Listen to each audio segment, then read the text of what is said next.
आपने YouTube और Instagram जैसे सोशल मीडिया प्लेटफॉर्म्स पर ब्लॉग तो देखे ही होंगे।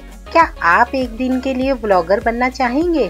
ब्लॉग एक वीडियो डायरी की तरह होता है जहां आप अपनी जिंदगी दूसरों के साथ शेयर करते हैं। ये आपकी पसंद की किसी भी चीज के बारे में हो सकते हैं, जैसे खेल, खाना या फिर नई जगह। ब्लॉग के जरिए से आप नाज़रीन से इस तरह बात करते हैं जैसे कि वो आपके साथ ही हों। तो यही है आपका चैलेंज।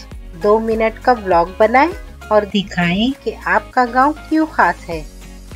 अपना ब्लॉग हमारे साथ प्रथम क्रिएटिविटी क्लब के सबमिशन पोर्टल पर शेयर करें।